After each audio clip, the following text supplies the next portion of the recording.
बाहर मर्डर किया गया, अंदर लाकर रखा गया। एक थ्योरी ऐसी है कि अंदर जो थे उन लोगों के माध्यम से ये गेम कराया गया। सुशांत सिंह राजपूत को क्या घर पे खत्म नहीं किया गया? क्या सुशांत की डेथ बाहर हुई थी? ऐसा दावा एक बहुत बड़े शख्स ने किया था, जिसके स्क्रीनशॉट आज सोशल मीडिया पे वायरल हो रहे हैं। वहीं पर क्या पिठानी इस पूरे मामले का विटनेस बन गया था? आखिरकार क्या हुआ फिर? और दूसरी तरफ एयू और रिया के बीच में 44 कॉलों की बात हो रही है, और आखिर में आपको बताएंगे कि किस प्रकार सुशांत के अकाउंट से पैसे निकलते गए और कौन निकाल रहा था सुशांत के अकाउंट से पैसे। आखिरकार सुशांत की लाइफ में जिनको भेजा, क्या पैसे लूटने के लिए भेजा था? सब चीजें के बारे में आज डिस्कस करेंगे। पर उससे पहले आपसे अपील करेंगे, अगर आप इस चैनल के अंदर नए हो तो वीडियो को लाइक कर देना, वीडियो को शेयर कर देना, चैनल को सब्सक्राइब करना बिल्कुल मत भूलना। यहाँ पर सबसे पहले अगर हम बात करें तो आपको हम एक स्क्रीनशॉट दिखाना चाहेंगे, जिस स्क्रीनशॉट में कहा जा रहा है कि आप नाम पढ़ सकते हैं।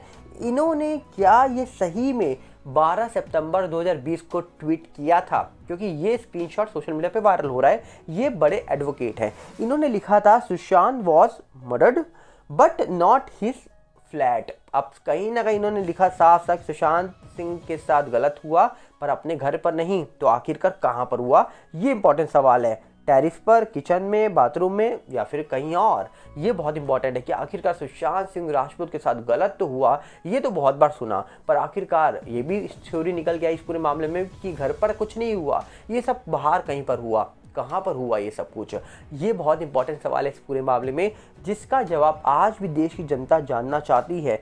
ये बहुत बड़ी बात बन जाती है कि आखिरकार सुशांत सिंह राजपूत के साथ क्या हुआ, कैसे हुआ। इन सवालों को लेकर आज विदेश की जनता जागरूक है। कहीं ना कहीं देखने वाला विषय है ये स्क्रीनशॉट जो वायरल हो रहे हैं, क्या ये सही है या फिर ये जो एडवोकेट है इनका नाम यूज किया जा रहा है, कोई और ये अकाउंट चला रहा है। ऐसा दावा हम तो नहीं करेंगे कि इन्होंने ट्वीट किया या नहीं किया। सवाल ये है कि आखिरकार ये ट्वीट जो निकल के आया है ये क्या इंपॉर्टेंट है? क्या सही में ये बात सच्ची है कि जो कुछ हुआ वो घर के बाहर हुआ, छत पर हुआ? सीबीआई छत पर क्यों गई थी?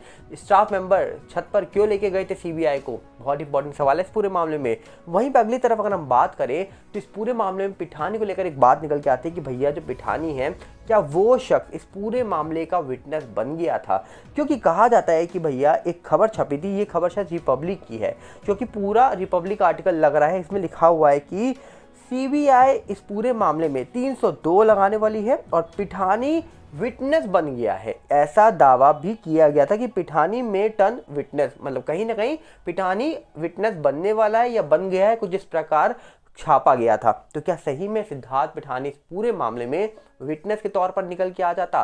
तो आखिरकार क्यों नहीं बना वो विटनेस? क्यों आखिरकार उसको विटनेस बनने से किसी ने रोक दिया? ऐसे भी सवाल उठाए गए थे और ऐसे सवाल आज भी उठाए जा रहे हैं। कई यूजर हैं, आप देख सकते हैं, हम आपको दिखा रहे हैं, जिसमें लिखा है कि अक्टूबर 1 2020 को सीबीआई इस पूरे मामले में 302 लगाने वाली थी। और उसके बाद एक न्यूज निकल के आती है कि कोई डील हो गई, और उस डील के बाद क्या हुआ ये कोई नहीं जानता। ये खबर लोग अपने द्वारा लिख रहे हैं, पर इसके पीछे सच्चाई कितनी है ये तो भैया एजेंसी बताएगी जो इस पूरे मामले की जांच कर रही है। क्योंकि सीबीआई से उम्मीद तो बहुत है कि सीबीआई इस पूरे मामले की जांच कर रही है और जल्द इस पूरे मामले में जो सच है वो सामने निकल के आएगा, पर कब ये फिलहाल कोई नहीं जानता। पर वहीं पे अगर हम अगली तरफ बात करें तो सुशांत के जाने से पहले, जाने के बाद क्या रिया और एयू के बीच में जो 44 कॉल थी वो बहुत इंपॉर्टेंट है इस पूरे मामले में। आखिरकार ये एयू है कौन? आखिरकार क्या सही में एयू वही है जिनके बारे में लोग दावा करते हैं? बहुत बड़े बड़े सवाल उठते हैं कि आखिरकार एयू को लेकर कोई कहता है ये है, कोई कहता है वो है। पर अगर एयू सही में वो है जिनके नाम लिए जाते हैं, तो क्या रिया और एयू की जो बातें थी वो इंपॉर्टेंट क्यों बन जाती है इस पूरे मामले में? ये बहुत इंपॉर्टेंट सवाल है। और आखिरकार क्या खुलकर सामने कभी आ पाएगा कि एयू कौन है? क्योंकि लोग दावा करते हैं, पर ऑफिशियली तौर पर क्या हमारे देश की मीडिया कभी ये बता पाएगी कि एयू कौन था या कौन है? अब आपको क्या लगता है कि आप एयू किसको समझ रहे हो? आप बताइएगा, क्योंकि इंपॉर्टेंट बात है वो 44 कॉल।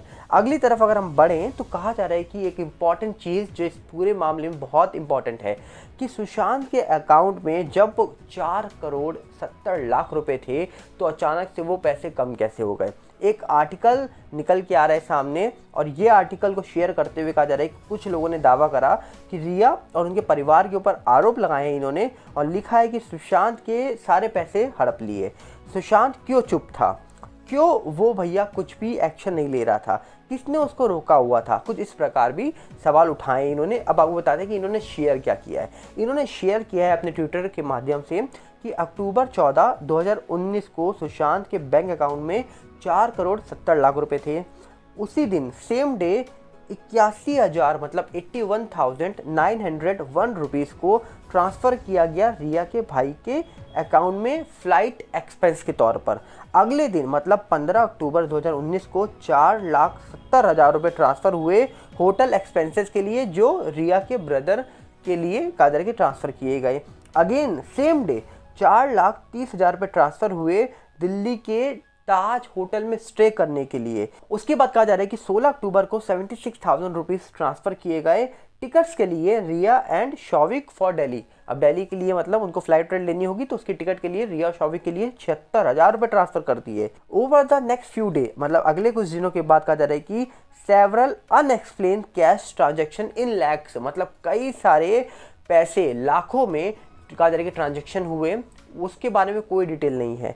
इसके बाद कहा रहा है कि 14 नवंबर 2019 को एक और ट्रांजैक्शन हुआ 1.5 लाख का, 1.5 लाख का रिया के नाम पर। 20 और 21 नवंबर को 75,000 रुपीज़ स्पेंड किए गए रिया के शॉपिंग और मेकअप के लिए।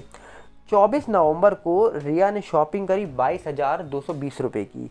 Sushant also paid for tuition fee of Rhea brother.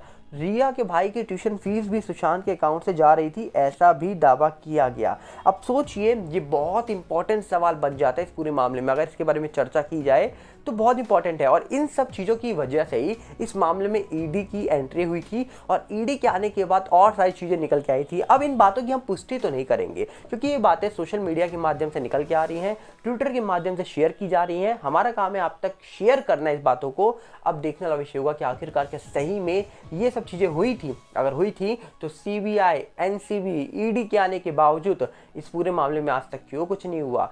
क्या सुशांत के अकाउंट से इतने सारे पैसे निकल रहे थे, मेहनत किसी और की और फल कोई और ले रहा था, उस चीज़ों का मजे कोई और उड़ा रहा था? सोचिए, लाखों में पैसे निकल रहे थे और फिर रिया कहती थी हमारे पास 17,000 रुपये की ईएमआई देने के पैसे नहीं थे। अब सही कौन है गलत कौन है ये कहना सीबीआई का काम है, एजेंसी का काम है, क्योंकि मामला अभी भी सीबीआई के पास में है।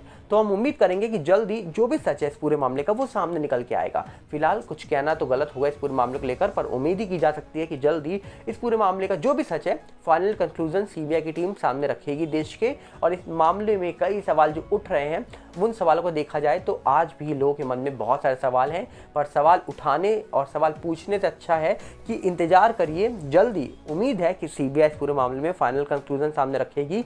क्या इलेक्शन से पहले सच सामने आएगा? आपको क्या लगता है? कमेंट बॉक्स आपके लिए खुला है। हम मिलेंगे बहुत जल्दी। साथ में आपसे अपील करेंगे, अगर आप इस चैनल के अंदर नए हो तो वीडियो को लाइक करना, वीडियो को शेयर करना, चैनल को सब्सक्राइब करना बिल्कुल मत भूलना। और साथ में हमारा टेलीग्राम चैनल का लिंक डिस्क्रिप्शन में है। हमारे यूट्यूब का नया चैनल आ चुका है सागर भल्ला 18, उसका भी लिंक डिस्क्रिप्शन में है। इंस्टाग्राम का भी सेम चैनल है सागर भल्ला 18, उसका भी लिंक डिस्क्रिप्शन में है। फेसबुक का चैनल है सागर भल्ला, उसका भी लिंक डिस्क्रिप्शन में है। तो आपको कुछ नहीं करना, सिर्फ डिस्क्रिप्शन में जाइए और जितने भी अकाउंट वहाँ पर जुड़े हैं हमारे नए अकाउंट, उनके साथ जुड़ जाइए। मिलते हैं बहुत जल्दी। नमस्कार, जय हिंद।